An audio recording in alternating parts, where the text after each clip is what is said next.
Supremacy. Now, joining us to tell us more about it are the minds behind the NBA 2K League, VP and Head of Content and Media and Emmy Award-winning Matt Arden, along with VP and Head of Business Development Lindsay Ullman. Thank you and welcome to the game. Thanks for having us. Appreciate it. Good evening. All right, Matt, I want to start off with you first because the 2K League is a relatively new phenomenon relative to the NBA in general. You take a look at the 2K League, where it started, where it is right now. Just how would you describe that journey? It's been a bit of a whirlwind, I think, for all of us involved with it. I mean, it started out with 17 teams, and now we've got 25, and international teams now joining. It's 125 of the best 2K players in the world battling it out for $2.5 million in prize winnings. I think the scale of it has been incredible to be a part of, and a big reason why we're here. Yeah, testament to international growth, the fact that we're hosting an event right here in Manila. That's right. I wanted to ask you, Lindsay, this is the first time ever that the Philippines is hosting the event. What can the fans expect? Because I'm sure there's a lot of Filipinos who have been playing the game, but how is it different experience-wise having the league here itself? Well, so I'll say this. I mean, it's huge to have live competition because what we're going to see is the 40 best players from the APAC region coming together, over half of them Filipino. So obviously you're going to have excellent local representation. Bringing them together, we're going to see elite level of gameplay. You're going to see fun trash talk. I think you already had some of the players in studio, so you know that they're ready and they're excited. But a lot of energy and really exciting basketball play is what you should anticipate. You know, Lindsay, I want to talk a bit about the fact that, of course, it's here in the Philippines. The fact that NBA 2K League is reaching out to go all over and really bring the game wherever. It's a very global thing right now. Just how important is it for you guys to focus on the development in this region in particular and all over the world? Incredibly important. We know that 2K is huge in Asia and that there's a lot of talent in this region. And really the best way to identify talents, we have online qualifiers, but bringing people together in one place is really where we're able to evaluate and give those players the spotlight that they deserve. Now, Matt, I wanted to ask, how is this APAC Invitational a pathway for aspiring gamers to make it to the professional level? Well, I think it's what Lindsay just talked about, is a platform to showcase your skills.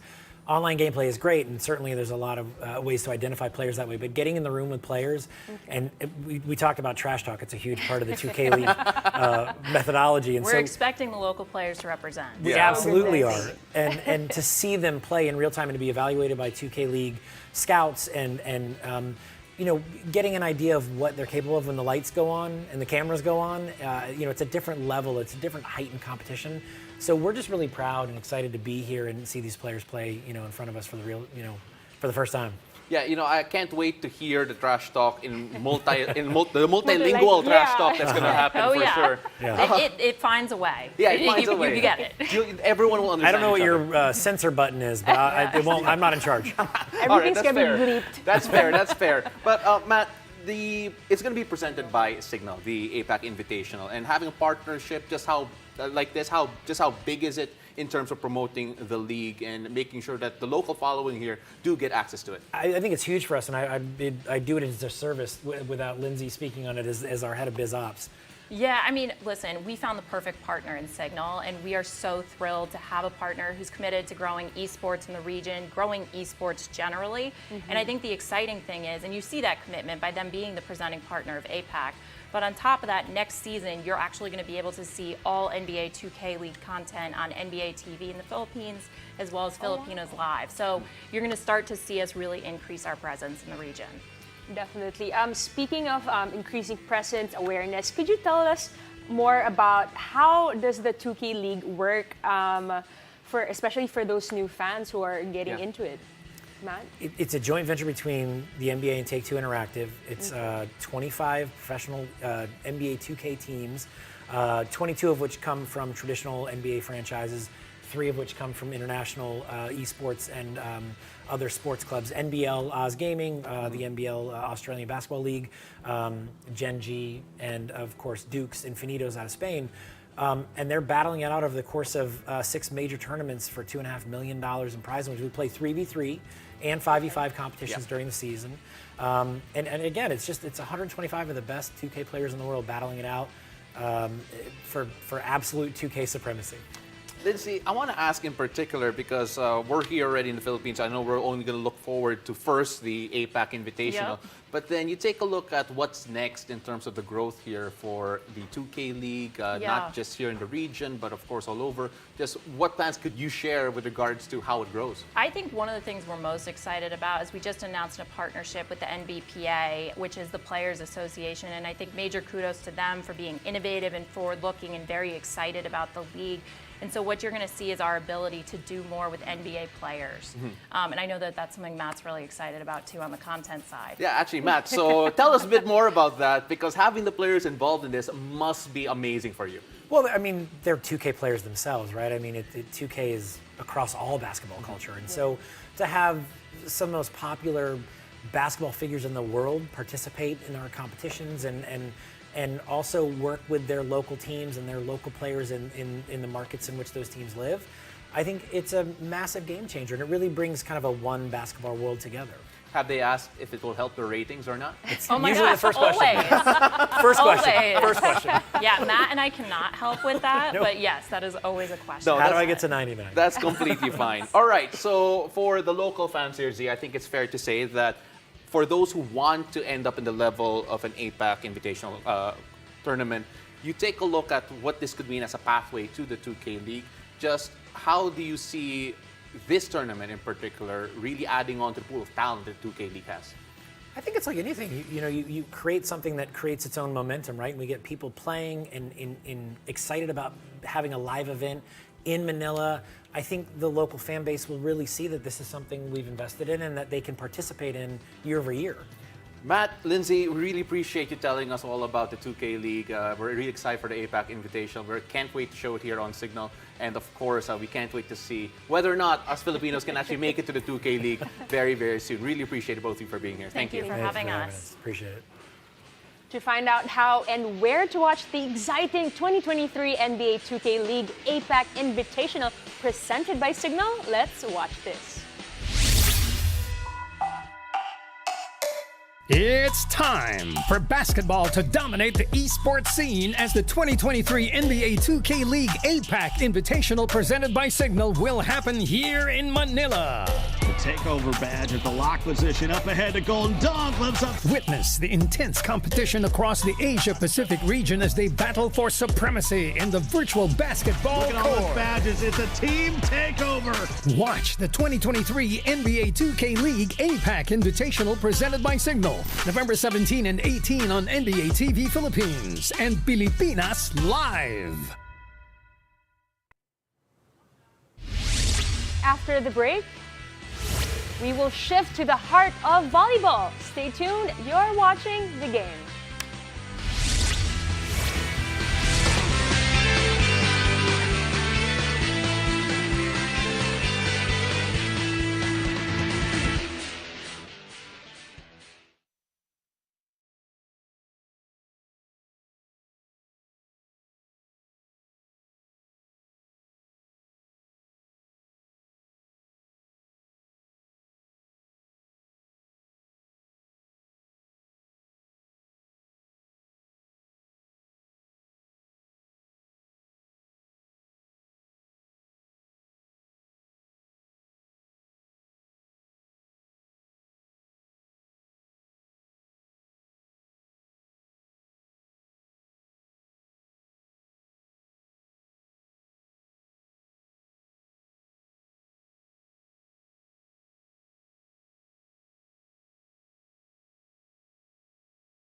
to the game. The PVL's second All Filipino Conference is heating up with new games, showing us more of the Final Four picture.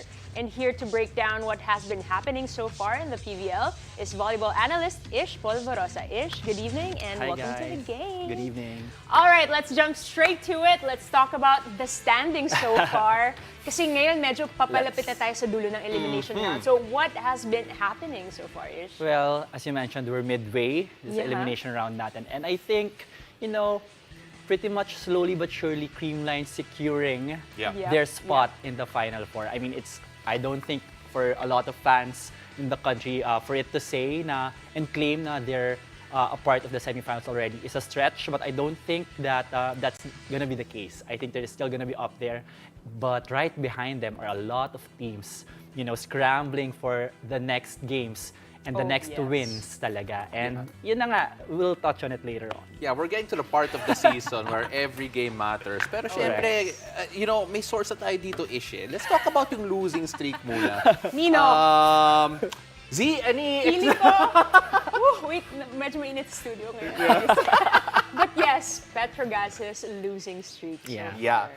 So let me ask you this. First of all, it is quite a bit of time for you girls. Pero just what needs to change, what needs to turn around just to make sure that you make it to the next round? Kasi may pag-asa pa, but then it needs to change really quickly. Speaking of having it done quickly, it's really the sense of urgency. Yeah. I believe in each and everybody that we can get the next win in our next game.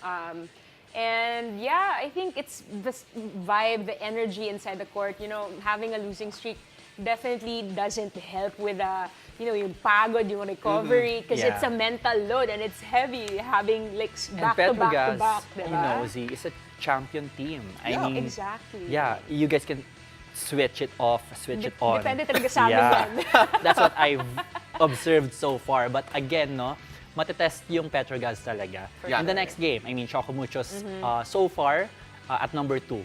So that's gonna be, again, a challenge for Petrogas. But again, you know, 5 sets against Creamline, not an easy feat at all. Yeah, I was going to say, we mentioned Chocomucho, so let's move on to them. Itong Chocomucho, they are looking in a strong contention here to make it to the semifinals. You take a look at the way that they've been playing, kung sustainable ba yan. You take a look at how well they've been doing. Just what impressed you from them? Well, first and foremost, I think personally, as an analyst, this is their best chance at re-entering dun sa semifinal stage. And I think they have one of the best records so far, not just as a team, no, but individually. I mean, Dina Wong is one of the top 3 setters so far in the tournament. They have Cici Rondina playing spectacularly. No surprise about that. But how about Tang Ponce? I mean, diba? Yeah. I mean, superb job sa floor defense. And of course, Kat Tolentino now taking on the starting spot, no? And then sila talaga yung team to beat as well in the next few games. This is a race to the Final Four, the number 2, 3, and 4 spots. So I think it's gonna be a really exciting next few weeks for the PVL. You've mentioned a couple of teams already who's up there, and you missed one, Cherry Tigo. Yes. Yeah. How do you see them faring so far? Well, for Cherry Tigo, no, I think they're a very strong team on paper. And I think this is their second conference na ito yung lineup nila with the reinforcements, the young ones from the UAAP. Yes. And I think, no, even though Amy Hernandez is out due to an injury, Zaka Randang, no, I hope she recovers quickly. And ito si Zaka Randang is stepping up to the plate. Pongay with her new role as a middle blocker is also stepping up for Cherry Tigo. But again, the Laure sisters and the return of Maylene Paat. Yeah. Oh, yes. Yeah, and what about their setter in Jasmine Nabor? Yeah. I mean, she is an attacking setter and I think slowly but surely nare-regain niya yung kanyang confidence. And of course, the right sets that their spikers want. Now, another team that's still technically in the running as well, itong si F2 Logistics, you Yeah. take a look at the fact that it feels like hindi sila mabuo eh. Health-wise, it hasn't really fallen for them, but they're still in that mix. What needs to change for F2? Well, first, no, I want to commend Dawn Makandili Katindiga. She has been consistent for F2 Logistics so far in this conference. I mean, she has been spectacular in this conference, but they have to help her out. I mean, a libero can only do so much. Right. So if you have the first ball but you cannot convert those good passes and sets into attack points, then it's useless. And I think the reshuffling of the setters as well, no? Parang yun pa rin yung parang nangangapa sila in that aspect. Right. They can't seem to figure out whether to start Mars Alba or Kim Fajardo. Right. And I think it's also because of the absences of their key players such as Myla Pablo, Kim Kiana D. Yeah. And I think they're still looking for that perfect mix, and I don't think that's a good sign for them kasi we're midway through the tournament already. Yeah. But you know, still hope for the best for them. Yeah. If they get the right mix at the right time. Yeah. Yeah. then And that's peak all at they the right need. time. Oo. Kabahan na yung kalaban. Yeah, 100%. But speaking of, we have you here, you're a setter. Let's talk about how the setters have been stepping up and being player of the games in the elimination round. In that last PVL schedule games, Yeah. talagang Louis Romero. Yeah. all three of them were the best players for their squads and their wins, respectively. For Farm Fresh, it was Louis Romero.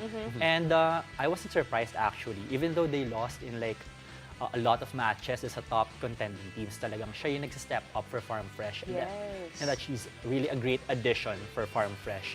And you know, we are seeing clips online that you know, fans and the coaching staff of the other teams are applauding them during the game. It's because the efforts of the Farm Fresh squad, you know, the girls from Farm Fresh are really very much appreciated. And I think in the next few conferences, masanay lang sila sa atmosphere and sa level of gameplay ng PVL. I think they're gonna be a threat for the Final Four. Yeah, they're looking like that budding threat for sure. Let's now move on to next sled, itong si Camille Cal. First of all, next sled getting that win. A lot of people, well, it brought a lot of smiles to a lot of people. And you take a look at what Camille Cal did in particular. Player of the game, as you mentioned, just what did she do? I think she was one of the attacking setters that really converted a lot of opportunities for herself and eventually for her team. I mean, 20 excellent sets, of course, that's a job of the setter. But again, the contributions outside of the setting department was really great for NXLED. And I think she has quickly adapted to Coach Taka's system, which is a Japanese volleyball na parang hindi masyadong natataranta and there are a lot of variations, not just with their spikes, no, but most importantly with their sets. And yung floor defense nila, they don't give up. Yeah. I mean, even if they get blocked, the coverage is there. I mean, it's very Japanese volleyball. That was a showcase of different volleyball styles, you know, because Coach Jorge is from Brazil. Right. So two different systems of volleyball, and that's how it played out in their game. Well, Cal Negrito was also the best player of the game in their win, talking about Chocomucho. And then, Kalma Creamline. And you take a look at the fact that we cannot ignore how great the young teams have been doing here so far. Yes, definitely. And as Ish mentioned earlier, Farm Fresh, finding that solid six that they start, NXLED as well. Is there anything else that, you know, you see from the young teams so far this conference? Well, gusto ko rin i-commend si Danica Hendrauli, no? And Nat Villarreal from Jerflor. I mean, they scored double digits and they're losing effort against Farm Fresh. You know, they are veterans, but then again, this is a team that's been struggling all throughout this conference. But again, we saw some glimpses of brilliance talaga coming from those veterans. And again, the young teams, especially NXLED, no, you saw how they've improved as a team and their chemistry. And that is not an easy feat. I mean, a few months together, I don't think that's enough. But then, they made it work. Yeah. And you know, again, just seeing all these young teams grow and get better and better, it just makes you excited for the future of the PVL in terms of the other conferences as well. But Ish, we could make a podcast out of this, but then we only have the time that we had. And unfortunately, we have to end that with you here. Pero maraming salamat. Really appreciate you being here. Thank you, guys. Thank you, guys. So we have more sports stories after the break. Stay tuned. You're watching The Game.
Welcome back. You're watching The Game. The NBA has had some exciting matchups today with shocking surprises and performances in the league.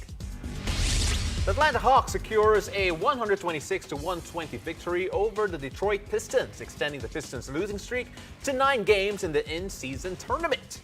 DeJounte Murray shone in offense with 32 points and 9 assists. The Hawks' win had the Pistons stumble to an 0-2 record in the in-season tournament. Now the Pistons now prepare to face the New York Knicks in their upcoming Wednesday matchup. Meanwhile, Brandon Ingram and rookie Jordan Hawkins led the Pelicans to break their 5-game skid with a convincing 131-110 win against the Dallas Mavericks in an NBA in-season tournament showdown. Hawkins made an impact off the bench, tallying 19 points in the first half, including 3 of New Orleans' 9 3-pointers. The Pelicans successfully contains Kyrie Irving, the leading scorer in the previous Mavericks encounter, limiting him to only 17 points. The Minnesota Timberwolves clinched their 7th consecutive victory in a hard-fought 104-101 triumph over the Golden State Warriors, who was playing without their leading scorer, Stephen Curry, due to right knee soreness. The game featured multiple lead changes in the fourth quarter, culminating in Karl Anthony Towns' impactful 33-point, 11-rebound performance. Anthony Edwards added 20 points to the offense, giving the Timberwolves another feather on their cap.